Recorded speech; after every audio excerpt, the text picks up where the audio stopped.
భయపడుతూ భయపడుతూ బ్రతికింది చాలు, భయపెట్టడానికి బయలుదేరదాం. అలానే మాట్లాడతాను. ఫస్ట్గా అందరూ ఒకసారి గట్టిగా భారత్ మాతాకి, భారత్ మాతాకి, భారత్ మాతాకి జై, వందే మాతరం, వందే మాతరం, వందే మాతరం, వందే మాతరం, వందే మాతరం. జై శ్రీరామ్, జై శ్రీరామ్, జై శ్రీరామ్, జై శ్రీరామ్, జై శ్రీరామ్, జై శ్రీరామ్. ఫస్ట్ హిందూ సమ్మేళనం గురించి మాట్లాడుకునే ముందు హిందువులుగా మనం ఎలా ఉన్నామో మాట్లాడుకుందాం. చిన్నప్పుడు మేము నిద్రపోయే వాళ్ళం కాదు. ఎండాకాలం వచ్చిందంటే అమ్మమ్మ వాళ్ళ ఇంటికి వెళ్ళి మేడ మీద డాబా ఊడ్చి నీళ్లు జల్లుకొని రెడీగా ఉండాలి, చేపలు వేసుకొని. మా అమ్మమ్మ కథ చెప్పేది. అలా కథ చెప్తున్నప్పుడు ఒక కథ చెప్పింది. ఒక తండ్రికి 2 కొడుకులు ఉండేవాళ్ళట. ఇద్దరు రోజు పొద్దున్న లేస్తే సాయంత్రం దాకా కొట్లాడుకోవడమే. ఈరోజు అన్నకు ఎక్కువ పెట్టినావు, అన్న కొడుకు ఎక్కువ పెట్టినావు, కాదు తమ్ముడు అంటే నీకు ప్రేమ, తమ్ముడి కూతురికి ఎక్కువ చూస్తున్నావని. అయితే ఆ తండ్రికి ఆ పిల్లలకి ఎలా బుద్ధి చెప్పాలో అర్థం కాలేదట. అరే మనం కొట్టుకుంటే మూడో ఓడొచ్చి మన ఇంట్లో ఇంకా లొల్లిలు పెడతాడు, కానీ మీ బుద్ధి నేను ఎలా మార్చాలి నాకు అర్థం కావట్లేదు అనుకున్నాడట. అనుకొని ఒకరోజు తండ్రి కొడుకులకు చెప్పారట. ఏమని అంటే, పొద్దున్న లేచి రాగానే చెరొక కర్ర ఇచ్చి దీన్ని ఇరిచి బయటికి వెళ్ళండి, మీకు ఈ డబ్బులు ఇస్తా అని చెప్పాడట. ఒక్క కర్రగా ఇరుచుకుంటూ వెళ్ళిపోయారట. తెల్లారు 2 కర్రలు ఇచ్చిండట, ఇరిచేసిండట. ఆ తెల్లారి 3 కర్రలు ఇచ్చిండట, ఇరిచేసిండట. ఆ తెల్లారి 4 కర్రలు ఇచ్చిండట, ఇరిచేసిండట. ఆ తెల్లారి ఒక మోపు ఇచ్చిండట. అక్కడ పెద్ద కట్టల డబ్బు కనబడుతుంది. ఆ మోపు ఇరిస్తే తప్ప ఆ పైసలు రావు. కానీ పొద్దున్నుంచి సాయంత్రం దాకా ప్రయత్నం చేసినా ఆ కర్రల మోపును ఇరచలేకపోయిందట. ఇరచలేకపోయి వాళ్ళ తప్పు తెలుసుకొని తండ్రికి క్షమాపణ చెప్పిందట. ఈరోజు మనందరం కూడా మన హైందవ ధర్మానికి క్షమాపణ చెప్పాలి. అమ్మా, నేను రెడ్డినని, నేను రాజునని, నేను మాలనని, నేను బ్రాహ్మణ్ణని ఒక్కొక్క కర్రగా ఒక్కొక్కడు విరుస్తుంటే ఆ విరుచిన విరుపేంటో అర్థం కాకుండా కొందరమేమో ఆయిల్ రాయించుకోవడానికి వెళ్తున్నాం, ఇంకొందరమేమో టోపీలు పెట్టుకోవడానికి వెళ్ళిపోతున్నాం. మమ్మల్ని క్షమించు తల్లి, ఇకనైనా ఇవన్నీ మరిచిపోయి ఒక కట్టెల మోపులాగా తయారవుతాం. అలా మేము తయారవ్వడానికి మాకొక ధైర్యాన్ని ఇవ్వమ్మా అని మనందరం మనస్ఫూర్తిగా ఈరోజు ఎవరికైనా క్షమాపణ చెప్పాల్సి వస్తే మన సనాతన హైందవ ధర్మానికే. మనం ఏం చేయలేదండి ఇప్పటి కోసం. ఈ ధర్మం కోసం, ఈ దేశం కోసం మనం చేసింది శూన్యం. ఆస్తులు సంపాదించుకున్నాం మన పిల్లల కోసం, లేకపోతే ఏదైనా పని చేస్తున్నాం మన వాళ్ళ కోసం. కానీ ఏం చేసాం దేశం కోసం, ధర్మం కోసం? ఇక నుంచి చేద్దాం. 5 రోజుల క్రితం మీలో ఎంతమందికి తెలుసో తెలీదో నాకు తెలియదు, కానీ ఈరోజు సమాజం ఎలా తయారైంది, ముఖ్యంగా భారతదేశం ఎలా తయారైంది అనేది చెప్తాం. ఇక్కడ మీరు కేజీ బంగారాన్ని పడేస్తే ఒక హిందువులకే బంగారం మీద మోజు ఎక్కువ ఉంటుంది, ముఖ్యంగా హిందూ ఆడవాళ్ళకు వదిలిపెట్టరు. కానీ అన్య మతాలు ఇక్కడ ఒక కేజీ బంగారాన్ని పడేసి పక్కన ఒక అమ్మాయిని పెట్టేస్తే ఆ అమ్మాయిని ఎలా పడగొట్టాలి, ఆ అమ్మాయిని ఎలా ఎత్తుకుపోవాలి అని ఆలోచిస్తున్నారు. ఈ బంగారం వైపు కాదు. అంటే బంగారానికంటే కూడా బాగా విలువైందిగా ఒక ఆడపిల్ల తయారైంది ఈ ధర్మాన్ని నాశనం చేయడానికి అన్య మతస్థులకి. 5 రోజుల క్రితం హైదరాబాద్లో ఇలానే ప్రేమ పేరుతో పెళ్లి చేసుకొని నవదుర్గ అనే నవాజ్ గాడు పాపం అమాయకంగా, ప్రేమ అంటే మనోళ్ళకి ఆడపిల్లలకి ఏం తెలియదు, అప్పటిదాకా మన కోసం కష్టపడ్డ తల్లిదండ్రుల్ని మర్చిపోతాం, అప్పటిదాకా మనతోటి స్నేహంగా ఉన్న స్నేహితుల్ని మర్చిపోతాం, తోబుట్టిన తోడుల్ని మర్చిపోతాం. ఏం చూపిస్తాడో మ్యాజిక్ తెలియదు, కానీ వాడితో చావడానికైనా సిద్ధంగా ఉన్నాం అని చెప్తాం. అమ్మ తల్లి, ఒక బిడ్డ సూట్ కేసులో ముక్కలు అయింది అంటే ఏం పర్లేదు, నా సలీం అలాంటోడు కాదు అని సలీం గాయం చేసిన తర్వాత మాత్రమే అర్థమైంది. అలానే ఆ అమ్మాయిని ప్రేమ పేరుతో పెళ్లి చేసుకొని మొదటి రాత్రి రోజు ఎన్నో కలలతోటి పడక గదిలోకి అడుగు పెట్టిన ఆ అమ్మాయికి పాలలో మత్తు పదార్థం కలిపి వాడితో పాటు ఇంకో 4 నవాజులను తీసుకొచ్చి ఆ అమ్మాయి మీద అత్యాచారం చేసిండు. ఆ అమ్మాయి జీవితాన్ని ఆగం చేసిండు. మళ్ళీ అది ఎవరితో అయినా చెప్తే నిన్ను చంపేస్తానని బెదిరించి ఆ అమ్మాయితో లోన్లు తీయించడం, ఆ అమ్మాయి నగలమ్మించడం, దరిదాపు 16 లక్షల అమ్మాయికి టోక్రా పెట్టిండు. ఇక భరించలేక వాడి హింసను పోలీస్ స్టేషన్లో అడుగుపెట్టి నా సలీం అలాంటోడు కాదు అన్న మన అనార్కలి 4వ భార్య అని తెలుసుకొని ఏం చేయాలో అర్థం కాక ఏడుస్తోంది. ఇప్పుడు అమ్మాయిని చూసి జాలి పడదామా, తిడదామా, ఇంత జరిగేదాకా ఎందుకు తెచ్చుకుందాం అందామా, ఏం చేద్దాం మీరే చెప్పండి. చాలా మందికి కోపం వస్తోంది కదా, కానీ నాకు కోపం రావట్లేదు, జాలేస్తోంది. ఒక ఆడపిల్ల పరాయి మతానికి సంబంధించిన వాడిని నమ్మి వెళ్ళిపోతుంది అనంటే మన కుటుంబ వ్యవస్థలో మనం ఎక్కడ లోపం చేస్తున్నాం? ఈరోజు పొద్దున్న లేస్తే ఒక బిడ్డ చాలు, 2 బిడ్డలు చాలు, అమ్మ నాన్న తాళాలేయాలి, బాక్సులు కట్టాలి, పరిగెత్తాలి. సాయంత్రం రాగానే మళ్ళకింత స్నాక్స్ పెట్టాలా, ట్యూషన్కి దోలాలా, రాత్రి రాగానే టీవీ సీరియల్ ముందు కూర్చోవాలా, తలాగింత బువ్వ పెట్టుకోవాలా, తినాలా, ఎవరి రూమ్లోకి వాళ్ళు వెళ్ళి వండాలా. మరి ఆ అమ్మాయి బాధ, ఆ అమ్మాయి సంతోషం, ఆ అమ్మాయి గెలుపు ఎవరితో పంచుకోవాలి? మనం మన పిల్లలతో సమయం గడపకపోతే మన పిల్లలతోటి ఓయూ రూమ్లో సమయం గడపడానికి సిద్ధంగా ఉన్నోళ్ళు ఉన్నారు. గుర్తుపెట్టుకోండి, ఓయూ రూమ్కు పంపిద్దామా మన పిల్లల్ని? జరిగిన తప్పుల్ని ఇకనైనా జరగనీయకుండా మన పిల్లలతో మనమే సమయం గడుపుదామా అని.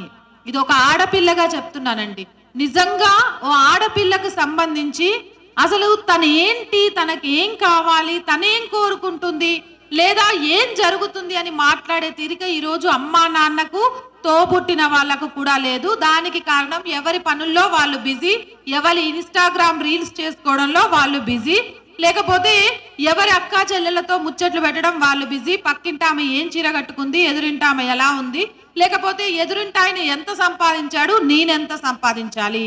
మరి ఇలానే ఉండిపోయి మనం సంపాదిస్తూ ఉంటే ఆ సంపాదన ఏం చేసుకుందామండి? 6 అడుగుల గొయ్యిలో కూడా పనికిరాదు.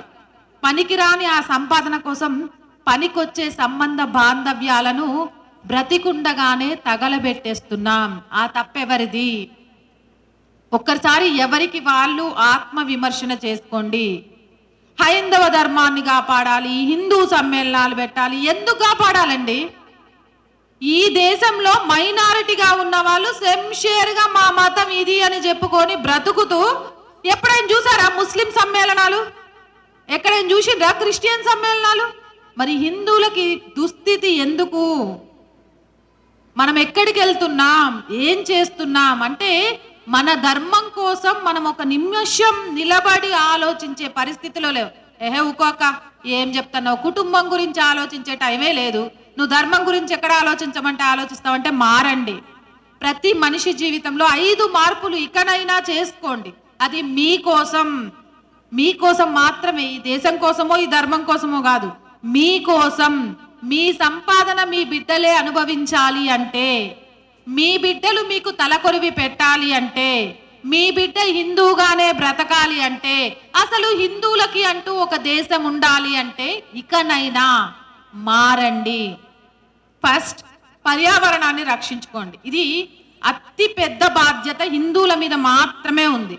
నేను ఈ మధ్య కాలంలో ఒక పుణ్యక్షేత్రానికి వెళ్ళాను. నదిలో స్నానం చేద్దామని వెళ్ళాను. ఆ నదిలో ఇడిచిన బట్టలు, షాంపూ ప్యాకెట్లు, బట్టలు ఉతికే సబ్బులవి ఏవి పడతవి. నది స్నానం చేయమంటే 3 మునకలు వేసి సూర్య నమస్కారం చేయడం. మనకున్న ఒంటి మీద ఏమంటారు అంత జిడ్డును అక్కడే వదిలేసి రమ్మంటాం కాదు. మన నదులను మనం కాపాడుకోలేకపోతున్నాం. రేపు ఏమిద్దాం మన పిల్లలకి? మీరు ప్రపంచ దేశాల్లో చూడండి, ఆ రివర్ ఈ రివర్ అని ఉంటుంది, కానీ భారతదేశంలోనే గంగా, సరస్వతి, యమున, తుంగభద్ర, దేవీ దేవతల పేరుతో, ముఖ్యంగా దేవతల పేర్లతో, ఆడవాళ్ళ పేర్లతో నదులు ఉంటాయి. కాబట్టి ఫస్ట్ నీళ్లను, నదులను కాపాడుకుందాం. అలాగే పర్యావరణాన్ని పరిరక్షించుకోవడంలో మరొక పెద్ద భూతం ప్లాస్టిక్ అండి. మనకు తెలియకుండానే నిత్య జీవితంలో చాలా ప్లాస్టిక్ వాడేస్తున్నాం. ప్లాస్టిక్ రహిత సమాజాన్ని ఇప్పటికిప్పుడు నిర్మించడం సాధ్యమా అంటే అది అసాధ్యం. ఏదైనా నిజాలు మాట్లాడుకోవాలి. ఇప్పుడు చెప్పాం, చిటికేసాం, రేపటి నుంచి ప్లాస్టిక్ వాడటం మానేస్తామంటే కుదరదు. కాకపోతే కొన్ని మార్పులు మనం చేసుకోవచ్చు. కూరగాయల మార్కెట్కి వెళ్ళేటప్పుడు ఇంట్లో నుంచే సంచిని తీసుకెళ్లడం ద్వారా, పిల్లలకి water bottles, carrier bottles steel ఇవ్వడం ద్వారా, ఇలా ప్లాస్టిక్ వ్యర్థాల నుంచి మనం ఈ భూమిని కాపాడుకుందాం. మొదటిగా మనం కాపాడుకోవాల్సింది పర్యావరణమే.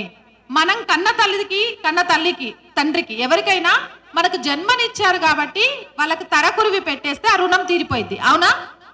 తల్లిదండ్రుల రుణం ఎలా తీర్చాలి? తలకొరివి పెడితే వాళ్ళ రుణం తీర్చినోడి అవుతారా అని చెప్తారు. మరి మనకు కన్న తల్లిదండ్రులకే రుణం తీర్చుకోవడానికి తలకొరివి పెట్టేదాకా ఎదురు చూడాలంటే మనం పుట్టిన తర్వాత కలిసేది కూడా ఈ కాలగర్భంలోనే. ఈ తల్లి రుణం ఎలా తీర్చుకోవాలంటే ఆ తల్లిని అపరిశుభ్రం చేయకుండా ఉండడం ద్వారా. ఈ రోజు నుంచి మీరంతా పర్యావరణాన్ని రక్షించడంలో భాగస్వాములు అవుతారా? గట్టిగా ఒకసారి గట్టిగా నోటితో చెప్పండి. పర్యావరణాన్ని కాపాడతారా లేదా? కాపాడుతాం. రైట్.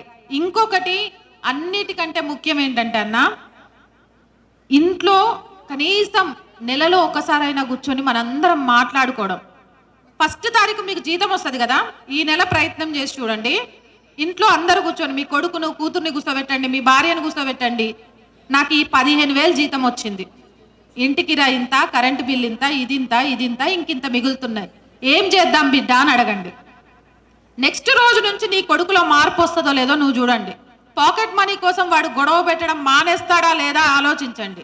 ఎందుకంటే మనం పిల్లలకి మనకు ఎంత వస్తోంది, మనం ఏం చేస్తున్నాం, మన బాధలేంటి, మన కష్టాలేంటి చెప్పట్లేదండి.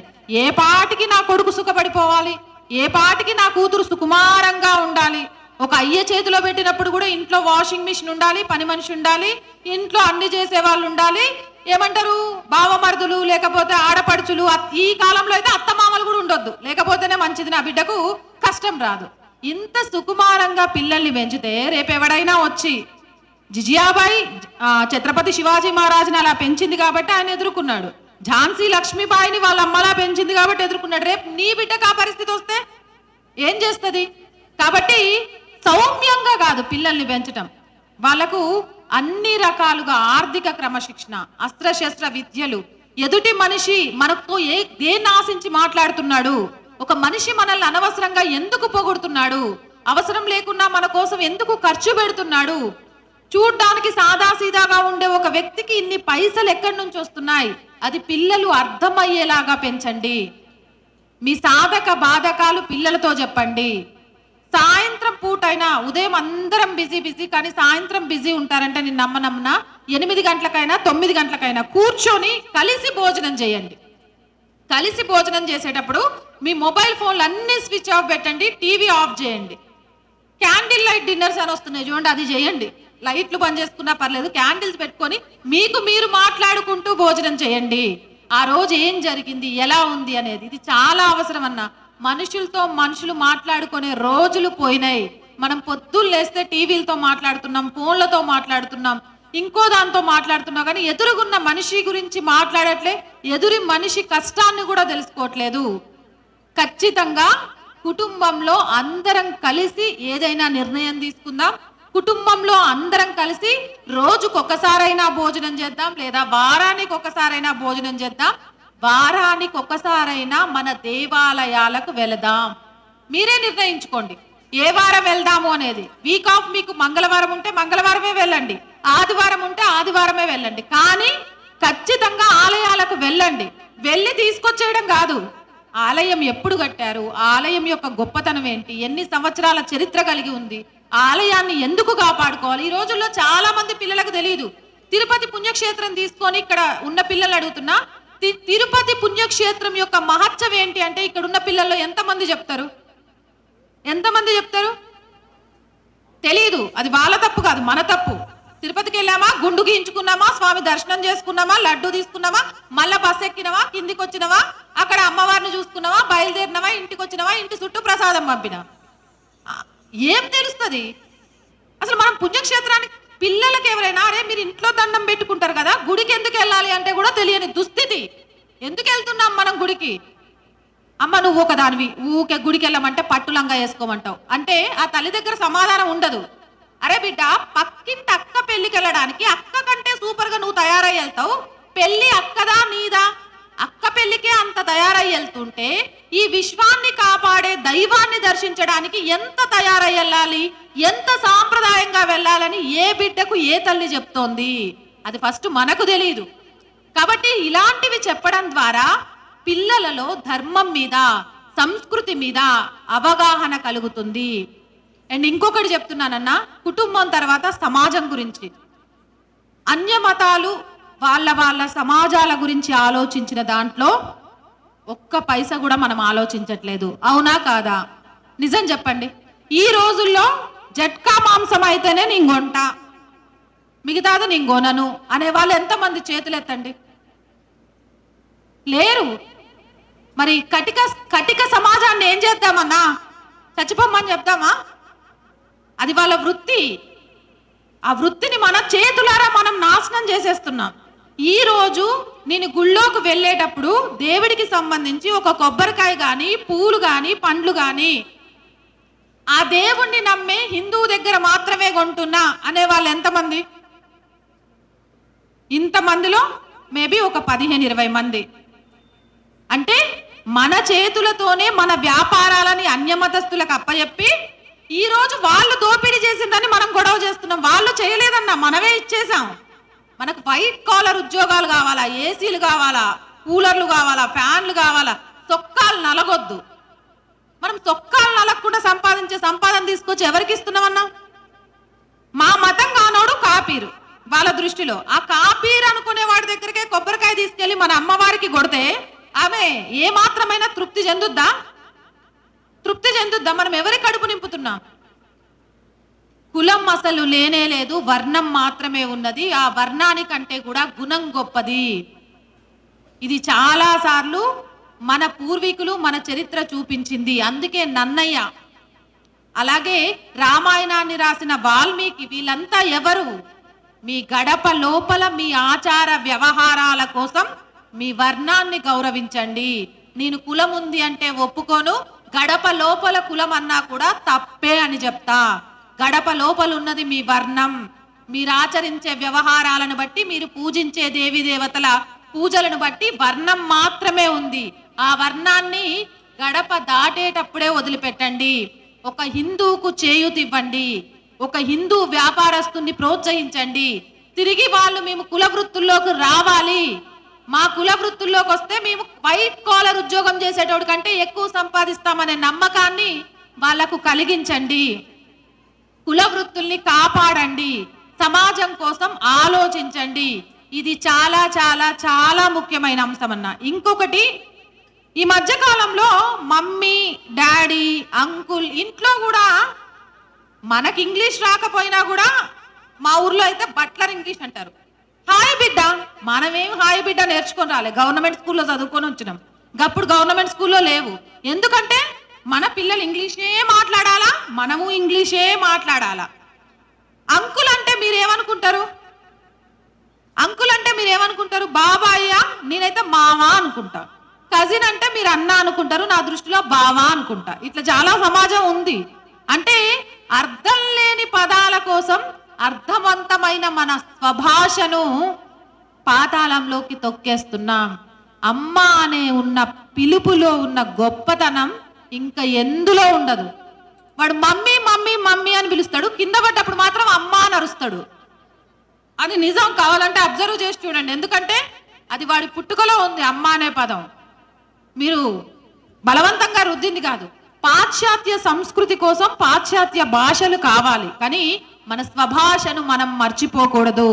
ఇంట్లో తెలుగులోనే మాట్లాడండి. ఒకవేళ మీరు ఇంట్లో తమిళియన్స్ అయితే తమిళంలోనే మాట్లాడండి. కర్ణాటక సంబంధిస్తే కన్నడలోనే మాట్లాడండి. కానీ మీ మాతృభాషను మర్చిపోతే మిమ్మల్ని మీరే చంపుకున్నట్టు. కాబట్టి మాతృభాషలో మాట్లాడటం అలవాటు చేసుకోండి. మాతృభాష యొక్క గొప్పతనం తెలుసుకోండి.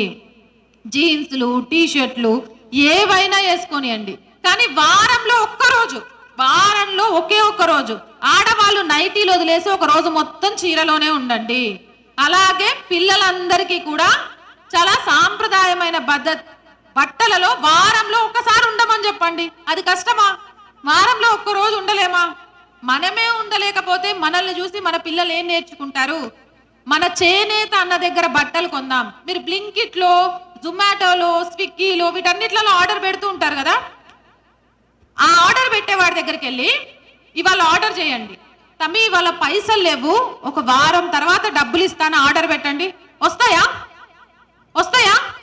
కానీ మీరు ఇక్కడే కూర్చోండి, మీ గల్లీ చివరున్న కొట్టు దగ్గరికి మీ కొడుకును పంపియండి. కాకా బాబు దగ్గర పైసలు లేవట, ఓ పాల ప్యాకెట్ ఇమ్మన్నాడు, ఓ 2 రోజుల తర్వాత ఇస్తా అన్నాడు అని చెప్తాడు. అడగండి, ఇస్తాడా ఇవ్వడా? ఇస్తాడా ఇవ్వడా? మరి మనకు అవసరం అన్నప్పుడు ఆదుకునే గల్లీ చివర షాప్ అన్నేమో మనకు అప్పన్నప్పుడు కావాలా?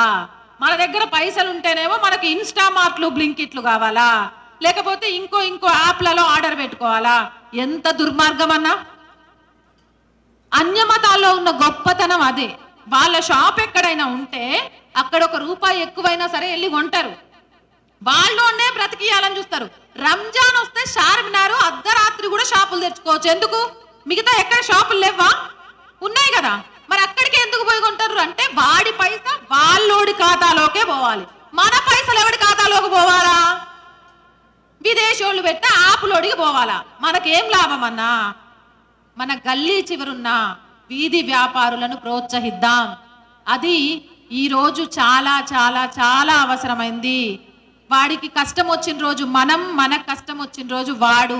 అలా నిలబడగలిగితేనే సమాజం. లేకపోతే మృగాలకి మనకి తేడా ఏముంది? ఒక కాకి చేస్తే 1000 కాకులు వస్తాయి, కానీ ఒక మనిషి చేస్తే మొయ్యడానికి 4 మనుషులు రాక ఈరోజు వ్యాన్లు మాట్లాడుకునే దుస్థితికి వచ్చేసాం మనం. మనది ఏం బ్రతుకు? ఇది ఒక బ్రతుకేనా? అన్నిటికంటే ముఖ్యంగా ఇంకో విషయం కూడా మనం గుర్తుపెట్టుకోవాలి. మనకు హక్కులు ఉంటాయి. ఏం ఓటేస్తా? పైసలు ఇవ్వవా? ఎవడెక్కువ పైసలు ఇస్తా ఆడికే ఓటేస్తా. ఎందుకేస్తా? ఓ ఎమ్మెల్యే సార్, నీకు ఓటేసిన రోడ్లు ఎప్పుడు వేపిస్తావు? మస్తు ముచ్చట్లు అడుగుతాం మన హక్కుల గురించి. మరి మన బాధ్యతలు మనం పాటిస్తున్నామా? చూస్తే నీ కుటుంబం ఉంది. మీరు పాటించే ఈ బాధ్యతలన్నీ ప్రభుత్వాన్ని ఉద్ధరించడానికి కాదు, నీ కుటుంబం కోసం. బయటికి వెళ్ళిన మనిషి ఇంటికి ప్రాణాలతో వస్తాడో లేదో అని భయంగా ఉంది అని చెప్తున్నదంటే మనం ఎంత నెగ్లెక్ట్ గా ఉంటున్నాం, మన బాధ్యతల్ని మనం ఎంత విస్మరిస్తున్నాం. ఒక్కసారి ఆలోచించండి. మన బాధ్యతలని మనం తూచా తప్పకుండా ఈ దేశం కోసం, ఈ ధర్మం కోసం పాటించాల్సిందే. అది పౌరులుగా మన బాధ్యత. ఒక్కటి చివరగా చెప్తాను, హిందూగానే పుట్టినం, హిందూగానే బతుకుదాం, హిందూగానే కలిసి కట్టు సద్దాం. అంతే తప్ప మనం మారే ప్రసక్తే లేదు. ఇలా విడివిడిగా ఉన్న ఈ వేళ్లను ఒక్కసారి హిందూ సమాజం అనే గుప్పటిగా మార్చండి. ఈ గుప్పడి చూసిన తర్వాత ఎవడైనా మన దగ్గరకు వస్తాడా? ఎవరికైనా సరే నీదే కులం అని అడిగినప్పుడు ఇట్లా గుప్పెడు చూపించండి, ఆడు రాడు.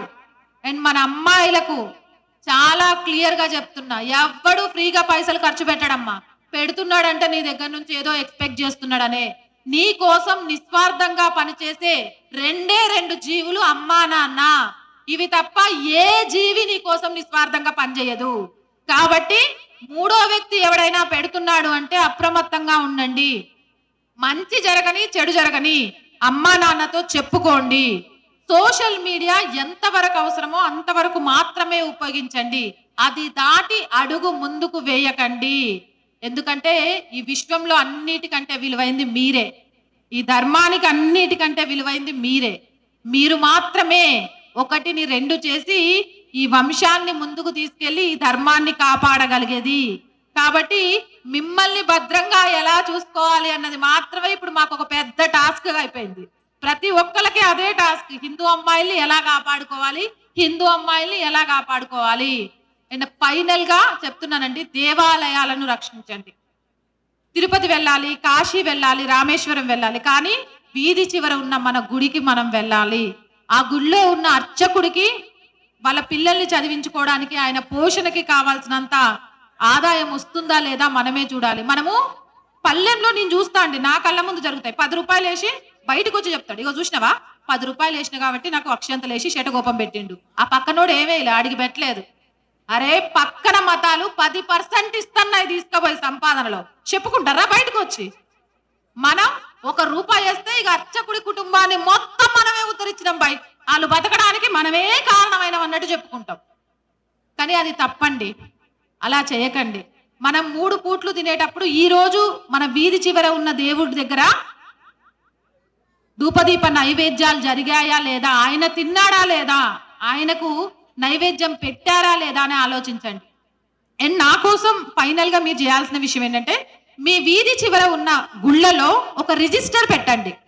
ఆ రిజిస్టర్ లో ఆ ఏరియాలో ఉన్న మంగళతని నెంబరు, ఆ ఏరియాలో ఉన్న కార్పెంటర్ నెంబరు హిందువై ఉండాలి, ఆ ఏరియాలో ఉన్న ఎలక్ట్రీషియన్ నెంబరు, ఆ ఏరియాలో ఉన్న బ్యూటీషియన్ నెంబరు, ప్రతి హిందూ నెంబరు అందులో ఉండాలి.